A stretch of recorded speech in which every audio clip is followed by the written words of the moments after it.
y qué bueno estar entre familia.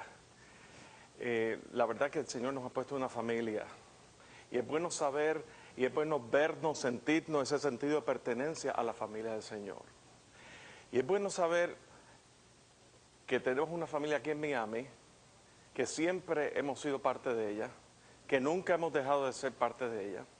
Pero es bueno saber que el Señor nos está formando, está expandiendo su familia allá donde vivimos. Y es una bendición. Yo no puedo expresar con palabras el gozo que se siente de estar en el propósito de Dios, por donde quiera, en el contexto en que nos encontremos, en la capacidad en que nos encontremos. Han pasado ya 8 años desde que nos mudamos y en 8 años pues hemos aprendido muchas cosas y hemos aprendido, ya yo tengo la edad, ahora mismo yo tengo la edad que tenía mi suegro cuando yo entré a la familia. ¿Ves? Y entonces me estoy encontrando en situaciones que él se encontraba, que tenía que lidiar conmigo.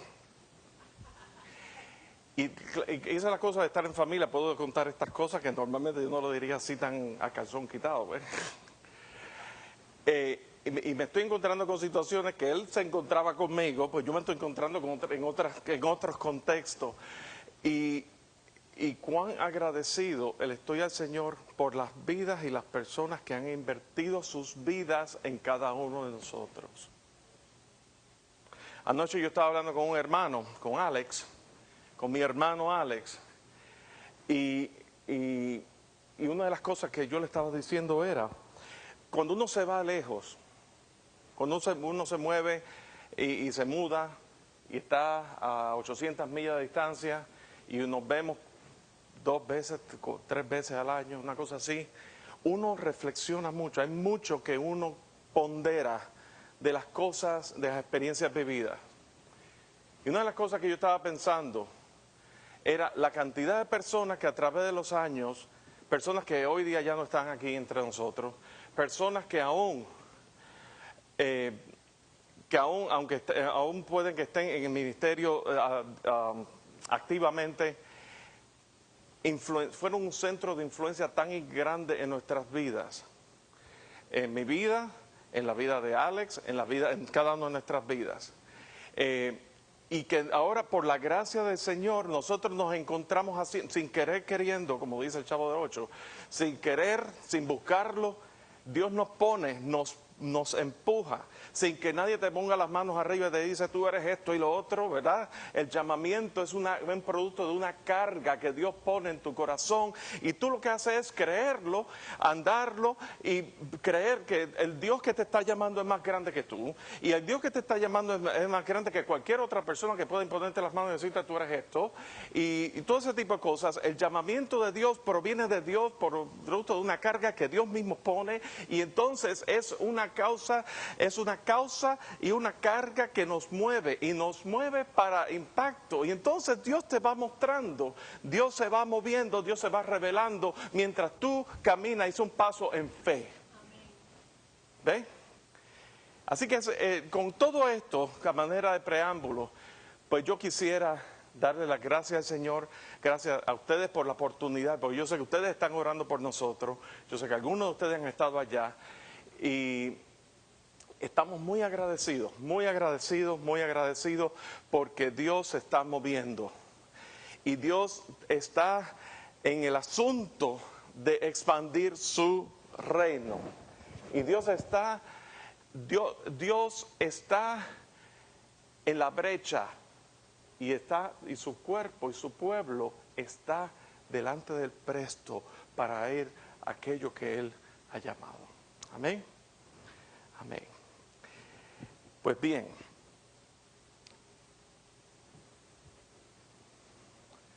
yo quisiera traerles a ustedes a consideración lo siguiente. Les quiero contar una historia. Y la historia cuenta de un piloto de las Fuerzas Armadas, un experto en todas las áreas de tecnología, en lo que tiene que ver con la aviación. Y entonces le dieron para que probara un jet último modelo, con lo último en la avenida que tiene que ver con tecnología, los más, todos los avances, y de repente empieza a volar, y de repente él notó un ruido poco común, algo extraño. Entonces pone en piloto automático, se quita el casco, empieza a caminar por la cabina y nota que había una rata colada en el avión, dentro de la cabina del avión. Y que esa rata tenía en su boca un cable principal que era el que conectaba la parte mecánica de la eléctrica, y que si ese cable, él mordía ese cable, el avión se estrellaba en ese momento. Entonces, un estado de desesperación, y él estaba solo en ese avión. Y entonces, resulta que cuando se da cuenta, enseguida se monta, se sienta, se pone el casco y empieza a subir. Y empieza a subir a gran velocidad, y empieza a subir a gran velocidad. Y cuando agarró la altura que lo máximo que él podía alcanzar, él notó que el ruido se había disipado, que el ruido ya no había más ruido. Cuando logra poner otra vez el piloto en automático, nota que la rata se había muerto. Y entonces, como un piloto experto, preparado, una persona con todas las condecoraciones de las Fuerzas Armadas, cómo una persona de esa envergadura puede, una rata, una cosa ¿verdad? Sí, tan pequeña como una rata, pudiera arruinar la vida de una persona? Y lo que yo quiero traer a ustedes es, en nuestras vidas, en nuestro andar en el Señor, cuando estamos delante del Señor, cuando en los años que llevamos en el Señor, cómo el hecho de la tentación puede ser algo también destructivo, que puede socavar nuestras vidas. De manera que en esta tarde, ¿cómo hacer frente a la tentación? ¿Cómo hacer frente a la tentación? Y el tema que vamos a tratar hoy se titula Frente a la tentación. ¿Cómo vamos a enfrentar la tentación?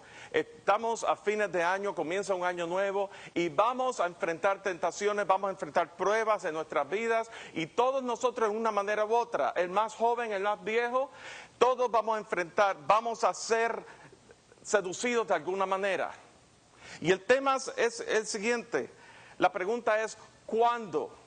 Y la respuesta es, ¿cómo hacerle frente a la tentación? La respuesta es, permanece bajo la cubierta de Cristo. Permanece bajo la cubierta de Cristo. Y habiendo mencionado a Cristo, a Jesús, Él nos dio un ejemplo de cómo Él superó la tentación. Y si vamos a Mateo capítulo 4, versículo del 1 al 11, vamos a ver Mateo capítulo 4, versículos del 1 al 11. Vamos a considerar este pasaje, y este es el pasaje central donde que vamos a trabajar en esta tarde. Dice, entonces Jesús fue llevado por el Espíritu al desierto para ser tentado por el diablo. Y después de haber ayunado 40 días y 40 noches, tuvo hambre. Y vino a él el tentador y le dijo, si eres hijo de Dios, di que estas piedras se conviertan en pan.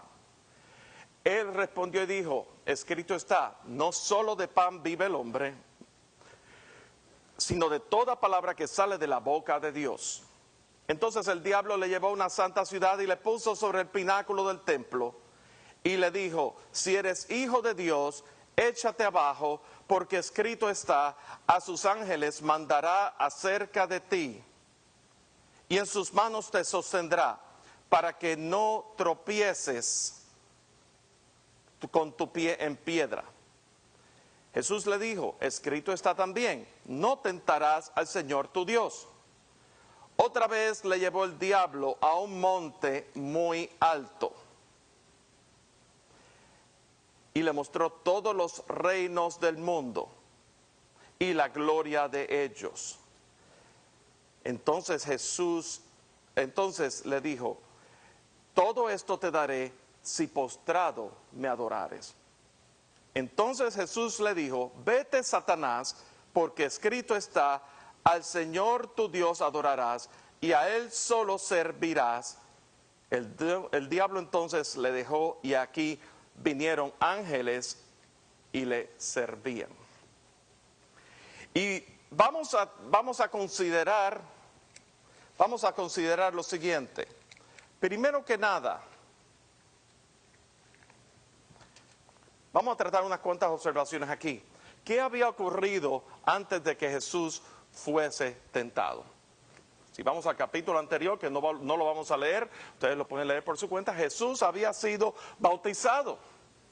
Había sido bautizado en el río Jordán por Juan el Bautista. Juan el Bautista, recordamos en ese pasaje de que él anunciaba, arrepentidos porque el reino de los cielos se ha acercado. ¿Verdad? No solamente eso, Jesús fue bautizado delante de gente, no fue un acto privado. Fue en realidad un evento que ocurrió delante de personas. Hubo testigos que presenciaron el bautismo de Jesús. Luego nos dice ese pasaje en el capítulo anterior que el Espíritu Santo descendió como paloma, declarando que Él es el Hijo de Dios y declarando que Él es Salvador. ¿Verdad? Este es mi Hijo amado en quien tengo complacencia. Luego de que eso ocurre, lo próximo que nos dice es que Jesús fue llevado por el Espíritu al desierto para ser tentado. Eso es lo próximo que nos dice, que registra las Escrituras. Y lo primero que vamos a observar aquí es lo siguiente. La tentación es algo en lo cual nadie queda exento, especialmente los llamados y separados por Dios en una capacidad específica. Nadie queda exento de la tentación. Entonces, consideremos esto. Jesús todavía no había iniciado su ministerio. Jesús estaba a punto de iniciar su ministerio. Aún después de ser, fíjense una cosa, que es lo próximo que queremos considerar. Jesús fue bautizado y Él no fue a Jerusalén. Él fue al desierto, fue llevado al desierto. ¿Qué es lo que tiene el desierto en particular? ¿Qué se traía Jesús en el desierto? ¿Por qué fue llevado al desierto? Bueno, Jesús estuvo ahí 40 días en ayuno, estuvo a solas con Dios el Padre. Y recordemos que Jesús estaba ahí en su naturaleza, siendo todo hombre y todo Dios, lo cual la naturaleza de Jesús. Vamos a abundar un poco más sobre eso un poco más adelante, pero Jesús estaba ahí en su naturaleza humana, fue llevado físicamente al desierto y él tenía necesidad de estar a solas en comunión íntima con el Padre.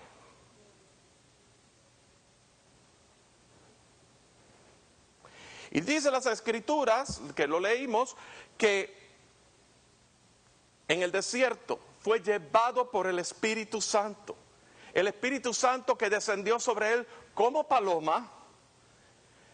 Y el Espíritu Santo descendió sobre él en poder, fue investido del poder, su ser, su naturaleza humana, ¿verdad? Conociendo también que Jesús es todo Dios, lo cual hay una unidad trina, de un Dios trino. El Padre no es el Hijo, pero el Padre es Dios y el Hijo es Dios. El Hijo no es el Espíritu Santo, pero el Hijo y el Espíritu Santo es Dios. El Espíritu Santo no es el Padre no es el Espíritu Santo, pero es Dios, donde hay una relación, una interrelación entre esa unidad, de una sola persona, una persona en tres personas distintas, que se relacionan entre sí y cada uno tiene una función y capacidad específica.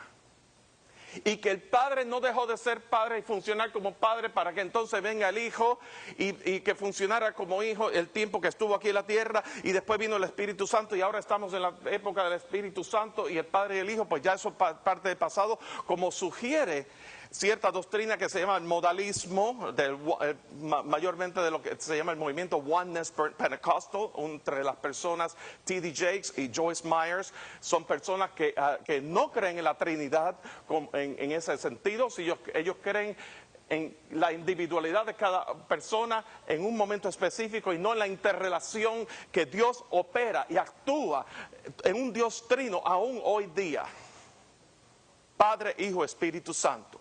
Y queremos establecer eso, porque lo próximo que viene es que la tentación que Jesús en su naturaleza humana tuvo, no fue producto de una seducción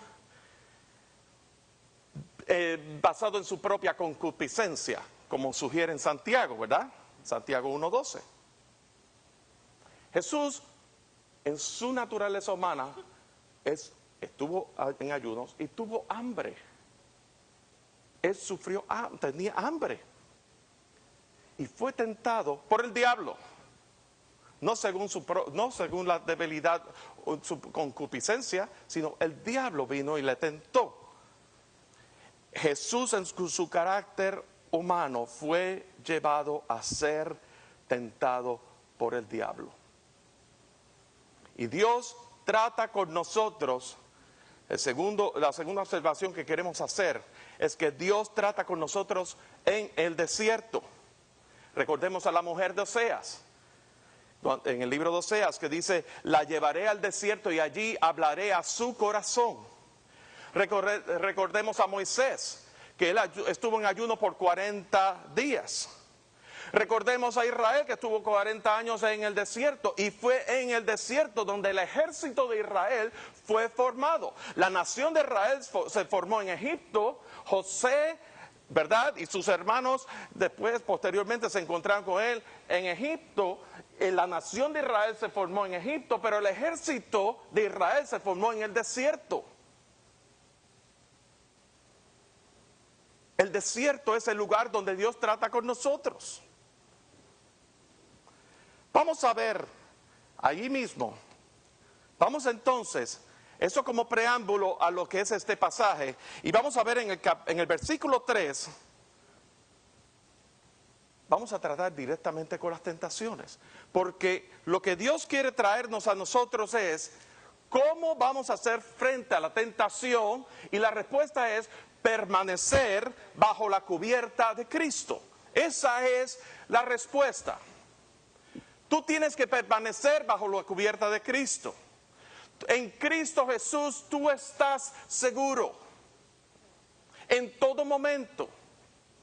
Ahora bien, cuando digo permanecer bajo la cubierta de Cristo, estamos hablando en tu condición ya redimido por la sangre de Cristo Jesús, que hemos sido justificados por causa de la sangre de Cristo Jesús, por esa obra, el sacrificio que Él hizo una vez y para siempre. Nosotros, ¿verdad?, estábamos muertos en nuestros delitos y pecados. Dios envió a su Hijo. Dios mismo tomó forma humana, nacido de una virgen, para que sobre su cuerpo recayese todo el peso, toda la paga del pecado, y sea satisfecha la justicia de Dios, que de otra manera hubiéramos tenido que pagar nosotros, ¿verdad? Entonces, esa obra redentora, esa plataforma para la redención fue establecida. El camino fue trazado, aún desde antes de la fundación del mundo, lo vemos en el árbol de la vida. Y fue ejecutado, fue ratificado en el Hijo a través de su muerte, a través de su resurrección y a través de su ascensión. A través de la muerte fue satisfecha la justicia de Dios. A través de la resurrección, el poder del pecado fue vencido. Y a través de la ascensión nos fue dejado señal para nosotros que dentro de poco vendría el Espíritu Santo y os dará poder, y me seréis testigo en Jerusalén, en Judea, en Samaria, por todos los confines de la tierra. Y eso es el poder que opera hoy día, el poder que resucitó a Jesús de entre los muertos. Y por eso que la iglesia tiene que ser una iglesia que se movilice, que sea activada, que no decaiga en la fe, que no importa cuán joven, cuán viejo seas, tú tienes que estar andando en esa fe que te ha sido dada en Cristo Jesús. Eso es la obra redentora. Y lo que ocurre es esto: toma efectividad sobre nuestras vidas en el momento que nosotros confiamos nuestra vida a la obra de Cristo Jesús en la cruz. De que su sacrificio una vez y para siempre, y el poder resucitador, y el poder que lo ascendió ante la diestra del Padre, es suficiente para nosotros. Pero es eficiente en aquel que pone su fe en Cristo Jesús. Y eso solamente es por revelación del Espíritu Santo. Habiendo dicho esto, y no me cansaré de repetir esto, me han visto predicar muchas veces, quizás me han visto en YouTube, quizás aquí mismo lo he dicho, no me cansaré de repetir, esto es el pilar de lo que es el Evangelio. A esto ha sido llamado la iglesia. La iglesia no puede dejar de predicar esta verdad redentora de la historia. Somos participantes de la historia redentora de Dios, de la revelación progresiva de la obra redentora de Cristo Jesús, que Él se estableció desde antes de la fundación del mundo. Nosotros somos parte de ella en Cristo Jesús por el poder del Espíritu Santo que opera en nosotros. Y esa es la iglesia del Dios viviente. Ese eres tú, ese soy yo. Esas son las buenas nuevas de salvación. No podemos quedarnos callados.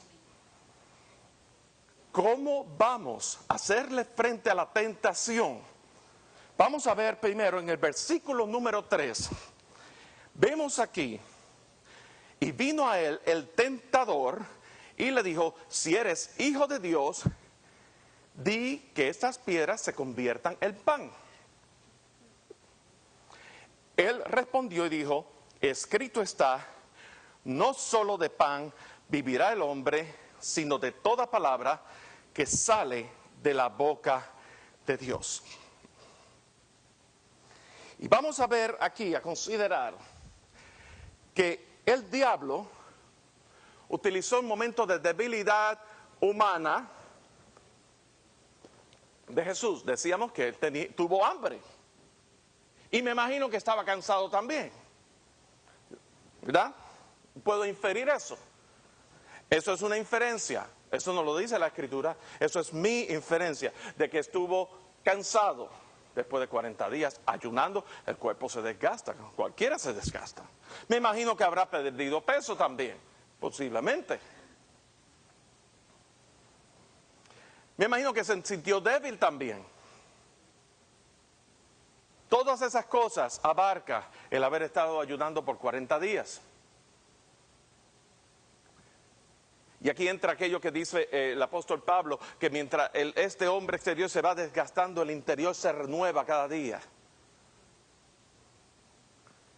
Así que el diablo estaba apelando a la naturaleza humana de Jesús.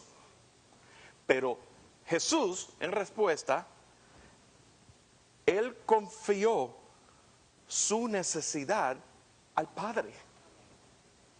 Así como Jesús estaba todo ese tiempo en el desierto, en comunión con el Padre, Jesús, aún en ese aspecto que tiene que ver con hambre, necesidad fisiológica, Jesús lo confió a su Padre. Y de ahí, no solo de pan vive el hombre, sino de toda palabra que sale de la boca de Dios. Así que lo que queremos ver aquí es, lo siguiente. Cuando tú eres tentado, y el asunto no es si vas a ser tentado, es cuando seas tentado, tú tienes que confiar tu vida y tu necesidad. Y usualmente cada cual es tentado conforme a su propia concupiscencia, Santiago 1:12, pero al final de Santiago, pero también de acuerdo a su propia necesidad. Y cuando el enemigo viene a traer, a seducirte con cosas, tú tienes que confiar tu vida a Dios en ese momento. Tú tienes que confiar tu necesidad a Dios. Tú tienes que confiar tu debilidad a Dios. Y ahí es donde entra la gracia de Dios. Bástate mi gracia porque mi poder se perfecciona en tu debilidad. Pero hablemos un poco de la gracia también. Y aquí hago un paréntesis. Está la verdad que nos ha sido revelada, que la vemos, la leemos, la hemos escuchado, hemos sido enseñados en la verdad escritural. Y está la gracia de Dios. Está la gracia de Dios, que es el favor inmerecido de Dios, estando muertos en nuestros delitos y pecados, Dios se extiende hacia nosotros sin merecerlo. Está la gracia y está la verdad. Yo quiero traer a su consideración una cosa. Muchas veces nosotros en nuestro andar en el Señor, nosotros apelamos a la gracia todo el tiempo y descuidamos la verdad. Apelamos a la gracia, al favor inmerecido de Dios todo el tiempo, pero descuidamos la verdad. Yo quiero traer a su consideración que la gracia sin la verdad te puede llevar a herejía. ¿Ok? Pero por el otro lado ocurre también. Muchas veces apelamos a la verdad, verdad, verdad, fundamento, verdad, y descuidamos la gracia de Dios. Y yo quiero someter ante tu consideración que la verdad sin la gracia de Dios te puede llevar al legalismo. Te puede llevar a un sentido de justicia propia. Nos puede llevar a un sentido de creernos más de lo que somos. Y el problema con eso es que cuando viene la tentación y caemos, y hemos estado enfocados en la verdad, lo cual hay que enfocarse en la verdad, no se puede descuidar, pero tampoco se puede descuidar la gracia. En la verdad, la gracia en el contexto de la verdad, imagínense una fruta, hablemos aquí en Miami, el mamey, qué rico el mamey, y está la semilla del mamey adentro, esa es la verdad, sólida, y la gracia cubre el mamey, ¿verdad? Lo que es la masa, que es rica, lo que nos comemos, cubre la semilla, eso es la gracia, la verdad cubierta en la gracia de Dios. Y entonces es la seguridad que tenemos nosotros, de que si nosotros caemos, el Espíritu Santo nos recuerda la verdad, pero nos recuerda la gracia, que ahí te levanta, te restaura y realmente te dice, anda y no peques más, como Jesús le dijo a la mujer prostituta. Eso es importante y la iglesia del Señor necesita la gracia y la verdad y necesitan practicarla, y eso es algo que tenemos que pedirle al Señor, que nos haga gente, que nos haga siervos de Él, llenos de gracia y llenos de verdad, así como Jesús es todo lleno de gracia y lleno de verdad, porque eso nos va a dar la seguridad de que realmente le pertenecemos a Él. Parecía que era un paréntesis que no tenía nada que ver, pero sí tiene que ver, porque eso es una aplicación. Amén. En el versículo 5 vamos a ver lo próximo. Entonces el diablo le llevó a la santa ciudad y le puso sobre el pináculo del templo y le dijo, si eres hijo de Dios, échate abajo, porque escrito está, a tus ángeles mandará acerca de ti y en sus manos te sostendrá. Fíjate qué interesante.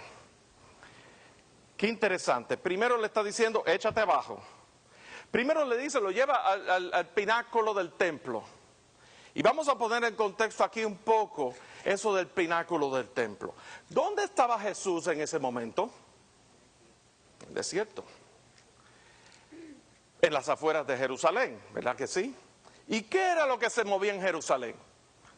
La religiosidad, el fariseísmo, la ley condenadora, la ley que está apuntando a ti, hacia ti, todo eso, ¿verdad? La verdad sin la gracia. Entonces, Satanás le estaba ofreciendo, lo lleva al pináculo del templo, donde yo me imagino que dentro del templo estaban los fariseos y los escribas y los sacerdotes y todas esas cosas, y le estaba ofreciendo básicamente la oportunidad de que de aquí tú te tiras para abajo, te echas para abajo y entonces los ángeles te van a recoger y te van a salvar. Y entonces, prácticamente, intrínsecamente ahí, yo me imagino, ¿verdad? Extrapolando aquí este pasaje, yo me imagino que toda esa gente van a ver ese milagro y van a creer. Pero vamos a ver aquí esa cita, porque cuando uno ve eso, uno lee esa cita que dice, a sus ángeles mandará acerca de ti y en sus manos te sostendrán para que no tropieces con tu pie en piedra. Y aquí me hubiera encantado tener la transparencia, bueno, la verán en video porque estamos filmando para los hermanos de Carolina del Norte. Y dice, y esa cita es del Salmo 91.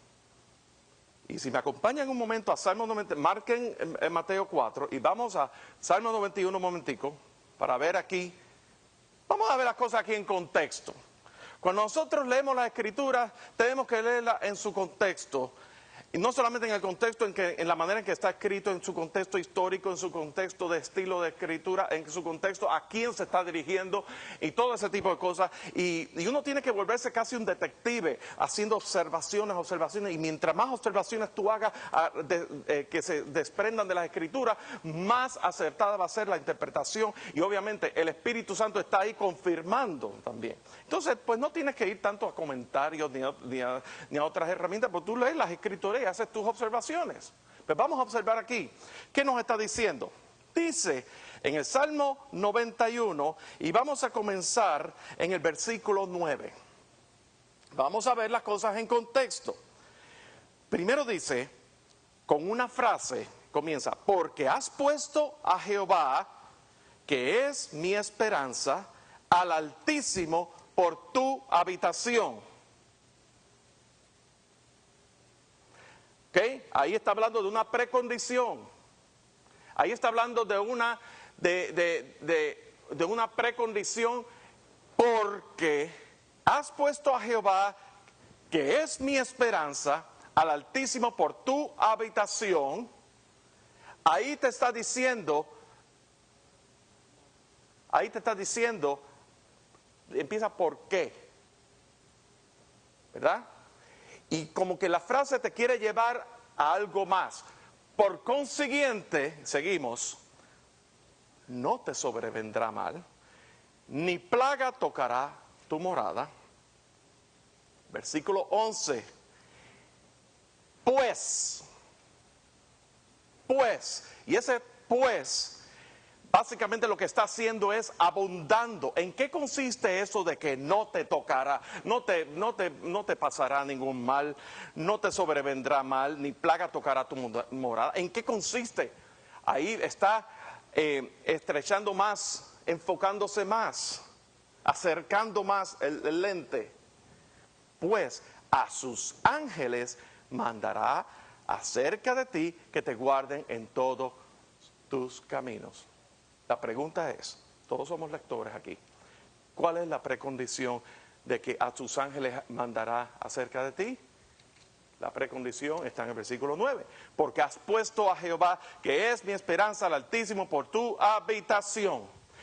Entonces, la pregunta que quiero hacer, recordemos que Jesús en su carácter humano, en su naturaleza humana, estaba en una condición débil en ese momento. Él no pecó y voy a abundar sobre esa parte también. En este momento quédense conmigo en eso de que Jesús en su naturaleza humana, Él fue tentado. Él tuvo hambre, estaba cansado, desfallecía y el diablo le tentó con pan y ahora le tentó con la posibilidad de que el mundo fuera testigo de que este es la persona a quien debemos que estar siguiendo. Mira cómo los ángeles están con él, lo levantaron y todas esas cosas. Pero ¿cuál es la precondición aquí? Jesús sabía el propósito por el cual había venido a este mundo. Y Él vino en obediencia. 1 Timoteo 3:16. Él tomó forma de siervo. Él no tomó su condición de ser Dios como cosa que aferrarse, sino que tomó forma de siervo. Y en su condición de siervo, Él sufrió la cruz. Jesús sabía lo que Él venía. Jesús nació para morir. Jesús nació en un pesebre. Hace unos días celebramos la Navidad. Jesús nació en un pesebre de una virgen que no había conocido varón, lo que implica que no había en su estado más puro, concebido por el Espíritu Santo, y nació en un pesebre y tenía que tomar forma humana para que se cumpliese el plan redentor, porque Dios en su carácter eterno, y eso es un atributo de Dios, la eternidad. Entonces, si Él es eterno, no puede morir, pero alguien tenía que pagar por el pecado. Jesús entonces tomó forma humana, porque en su naturaleza humana Él podía morir. ¿Me doy a entender? Pero en su naturaleza humana, siendo aún en su naturaleza humana, Él no pecó. ¿Por qué? Porque Él es todo Dios. Y ahí es donde está la cosa. Ahí es donde está el meollo de la cosa. Jesús sabía a lo que había venido. Jesús sabía el propósito por el cual había venido. No se había cumplido el tiempo de su partida, de ese cumplimiento, pero Él sabía lo que había venido. Y aquí el principio de lo que queremos tratar es de que cuando tú estás seguro o segura del propósito por el cual Dios te ha llamado, cualquier otra cosa, cualquier otro atajo que el diablo quiera poner en tu camino, tú tienes, ¿verdad? Lo tienes que rechazar. Tú tienes que permanecer bajo la cubierta de Cristo, porque bajo la cubierta de Cristo tú vas a estar enfocada en el propósito que Dios tiene para tu vida. Jesús tenía claro el propósito por el cual Él había venido a este mundo. Verso 9. Y ahora vamos a la tercera parte de la tentación, de la tercera tentación. Y aquí esto toca aún más profundo. Le dijo, todo esto, versículo 8. Otra vez le llevó el diablo a un monte muy alto y le mostró todos los reinos del mundo y la gloria de ellos. Y le dijo, todo esto te daré si postrado me adorases. Entonces Jesús le dijo, vete Satanás, porque escrito está, al Señor tu Dios adorarás y a Él solo servirás. Y aquí está tocando un tema bastante delicado. Fíjense esto. Todo esto te daré si postrado me adorases. ¿En qué consiste la tentación? La tentación está. Recuérdense que los reinos de este mundo están bajo el dominio de Satanás, sin Cristo Jesús, ¿verdad? Y Alina citaba, el pueblo que andaba en tiniebla, luz resplandeció sobre ellos, ¿verdad? Entonces, el mundo está bajo el dominio de Satanás. El pecado abundaba grandemente. Y dice, los reinos de este mundo y toda su gloria. aquí está el problema. Satanás le estaba ofreciendo algo, algo a Jesús que ya era de él. Le pertenecían a él. Pero si lo dejamos ahí, pues no estamos diciendo la historia completa. Satanás estaba tentando a Jesús con ofrecerle los reinos del mundo y la gloria del mundo sin la cruz. Sin la cruz. La manera fácil. La condición, si postrado me adorases. La cruz. La cruz está la clave ahí. Porque en la cruz, recuérdense en Hebreos capítulo 12, que por el gozo puesto delante de él, sufrió la cruz, menospreciando el oprobio, implica, sin importar el acto, la vergüenza que él está pasando, la pena que está pasando, que él está siendo abochornado delante de toda una nación, él no tomó eso en cuenta. El gozo al otro lado de la cruz, de que por ese sacrificio, se cumplía el propósito redentor de Dios desde antes de la fundación del mundo. Pero vamos aún más allá.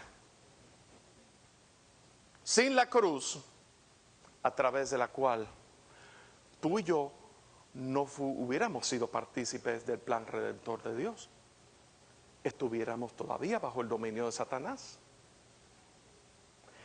Sin la cruz,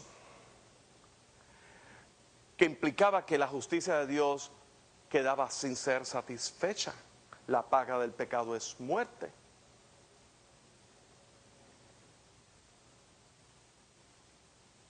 ¿Ven la importancia de esto? De ver las cosas en el contexto del propósito eterno de Dios. Una artimaña del enemigo. Y esto tocaba una pieza clave, porque tenía que ver con el pacto que Dios había hecho consigo mismo de antes de la fundación del mundo. La simiente de la mujer, Génesis 3, ella te herirá en tu cabeza y tú en el calcañar. Eso no se hubiera quedado sin ser cumplido. Pero Jesús, como estuvo en comunión con el Padre, él pudo levantarse en el poder, porque él es Dios, en el poder, él es Dios, y decir, vete Satanás, porque escrito está, a tu Dios solamente ahora. Consideremos esto, rapidito. ¿Puede ser Jesús tentado? Leíamos, ¿verdad? Y yo no abundé sobre eso, pero en la segunda tentación, cuando Jesús dijo, escrito está, no tentarás al Señor tu Dios. ¿Puede ser Jesús tentado? Bueno, Jesús pudo ser tentado en su naturaleza humana. Sin embargo, él no pecó, porque su naturaleza humana, así como el mamey, la semilla del mamey, la gracia y la verdad, asimismo, su naturaleza humana estaba cubierta por la naturaleza divina de Jesús. Y por eso la naturaleza divina de Jesús es incorruptible. Por eso es que Jesús nunca pecó. Jesús tomó forma humana, pero él nunca pecó. Y consideremos esto, Jesús es todo hombre y todo Dios. A través de la historia ha habido muchas herejías que sugieren distintas ideas. Por ejemplo, la idea de que Jesús fue un ser creado por Dios, que proviene del arianismo. De ahí se sustrae la teología de los testigos de Jehová y parte del mormonismo también. Bueno, Jesús no fue un ser creado, Jesús es Dios. Y en su divinidad, la Virgen María fue concebida por el Espíritu Santo. La otra idea de que Jesús es mitad hombre y mitad Dios. O la idea de que Jesús, como fue un ser divino, sí, que vino a ocupar un cuerpo vacío, sin alma. Esa es una idea también que ha circulado por la historia, pero no ahora, de siglos, aún desde el primer siglo. Les recomiendo un libro que lo escribió San Atanasio, se llama En la Encarnación, y ese libro describe, es un libro de apologética, pura apologética bíblica, y Atanasio vivió en la iglesia del primer siglo, y de aún desde entonces estaba discutiendo el hecho de la encarnación del Hijo. La idea de Jesús con dos naturalezas separadas una de la otra y ninguna se relaciona con la otra. También esas son ideas que vienen, que han venido a través de la historia. Pero Jesús es todo hombre. Jesús tenía cuerpo humano. Jesús pasó hambre. Jesús se cansó. Su cuerpo dejó de funcionar con su muerte. Él tenía mente humana. Él creció en sabiduría. Él tenía alma y emociones humanas. Pero al mismo tiempo Jesús es todo Dios. Él comparte los atributos de un Dios trino, su omnipotencia. Jesús efectuó milagros, calmó la tormenta, multiplicó los panes y los peces. El Espíritu Santo vino sobre él. Es su omnisciencia, en todo lo que él todo lo conoce. Donde hay dos o más reunidos en mi nombre, ahí estoy yo. Jesús dejó eso como promesa. Jesús en su soberanía divina y el perdón de los pecados, así ha dicho el Señor en el Antiguo Testamento refiriéndose a la ley, pero yo os digo ahora, eso lo dice un Dios que tiene autoridad aquí mismo, aún lo dijo Jesús, hombre aquí, pero en la autoridad de su condición divina. Es digno de ser adorado, para que en su nombre se doble toda la rodilla. La palabra dice adorarle los ángeles, en Hebreos 1:6. Habla de su inmortalidad, su carácter eterno. Habla de su resurrección, el poder que venció la muerte. Ese es todo Dios, Jesús todo Dios. De manera que Jesús, en su condición humana, Jesús siendo Dios, Él se sometió voluntariamente y en mansedumbre aún a la tentación del enemigo. Y por lo tanto, Dios no puede pecar. Jesús no pecó. Su humanidad está cubierta dentro de la unidad y el de ser uno con su naturaleza divina. Ahora vamos a hablar de nosotros, porque hemos sido criados bajo cierto estigma no verbal, pero de actitudes, porque recuérdense la verdad sin gracia, ¿verdad? De que la tentación, si tú estás tentado, es que tú estás en pecado. Pues yo quiero someter a ti que el hecho de que tú seas tentado no significa que tú estés en pecado. La tentación en sí no es pecado. Se convierte en pecado cuando cedemos ante ella. Pero ser tentado de por sí no es pecado.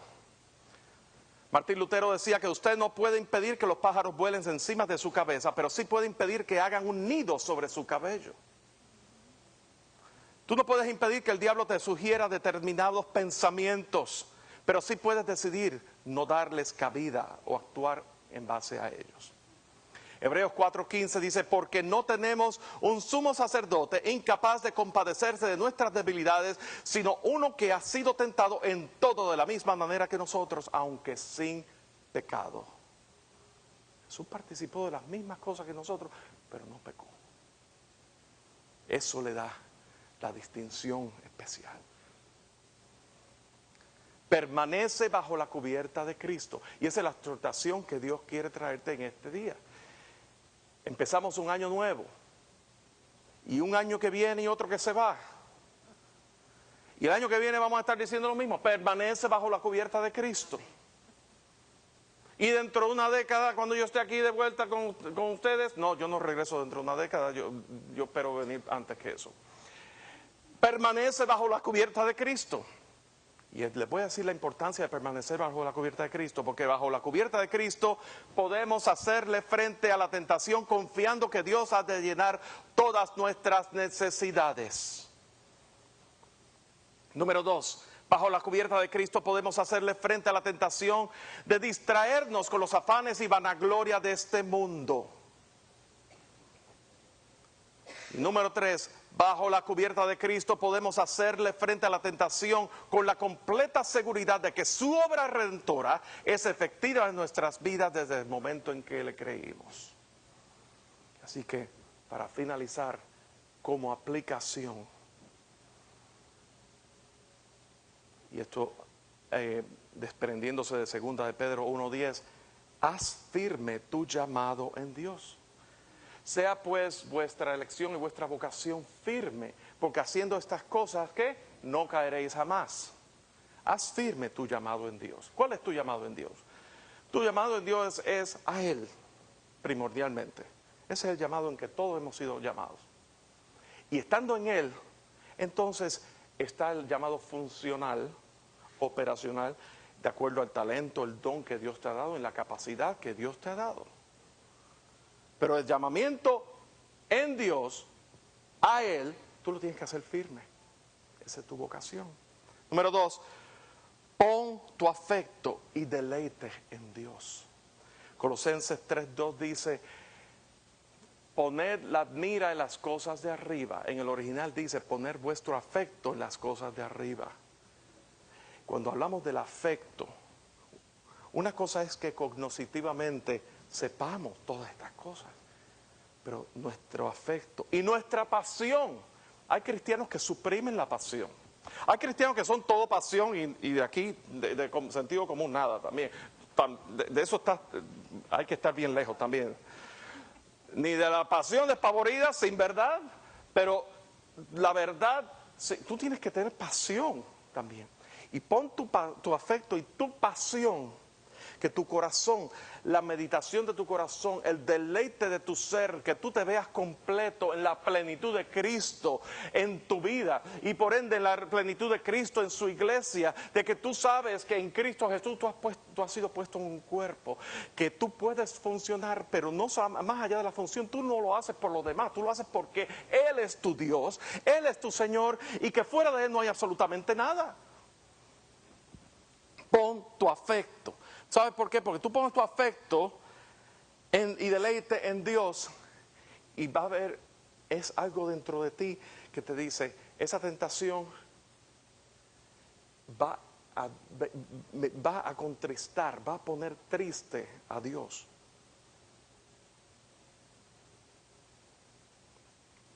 Tercero y último, asegúrate que tus decisiones estén dentro de la voluntad y propósito de Dios. Y aquí viene la coletilla, que nosotros los latinos nos gusta esto. Escuchen bien. No manipules tu razonamiento para forzar tu voluntad en la decisión. No manipules tu razonamiento. Nosotros nos gusta razonar mucho. Nos gusta improvisar. A los latinos somos expertos. ¿Por qué ustedes creen que en la música, yo soy músico, los que no me conocen, y eso es lo que yo hago, lo que he hecho por muchos años para vivir, mi familia comió de la música? ¿Por qué ustedes creen que hay tanto músico latino que le canta el jazz? Porque en el jazz se improvisa y los latinos nos gusta improvisar. No somos, en ese sentido de sistemático, no somos muy ahí, no está ahí, ¿ve? Hay sus excepciones, pero como regla general, nos gusta en el aquí y ahora. Y nos gusta razonar. Y en ese razonamiento, ay no, pero mira la oportunidad que se me presentó de este negocio, de esta oportunidad para que yo me envuelva. Y fíjate las cosas que yo puedo hacer para el Señor cuando yo prospere ese negocio. Y me envuelvo y me envuelvo y me envuelvo y doy mi vida a mi negocio. Y cuando viene a ver, he perdido el contacto, he perdido el enfoque con el propósito de Dios. Pero lo que yo hice, y eso ocurre solamente, sobre todo en el principio, es forzar mi razonamiento, empezar a razonar. En vez de orar y buscar la paz del Señor, la confirmación del Señor, la seguridad, alinearme con la voluntad de Dios, no, yo empecé a razonar. Y empecé a buscar la Escritura también. Buscar la Escritura muchas veces fuera de contexto. El Señor me llamó. Permanece bajo la cubierta de Cristo. Y le podrás hacer frente a la tentación. Vamos a ponernos en pie.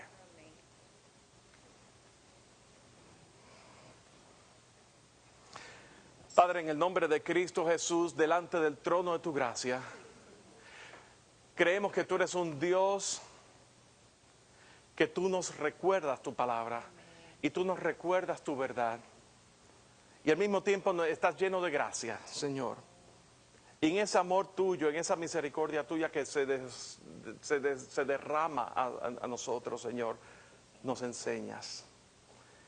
Y te pedimos que podamos hacer firmes en nuestras vidas, nuestra vocación y nuestro llamamiento en ti, en Cristo Jesús. Te damos gracias por esta oportunidad que nos da de estar aquí. Bendito eres, Señor. Te alabamos, te bendecimos en esta tarde.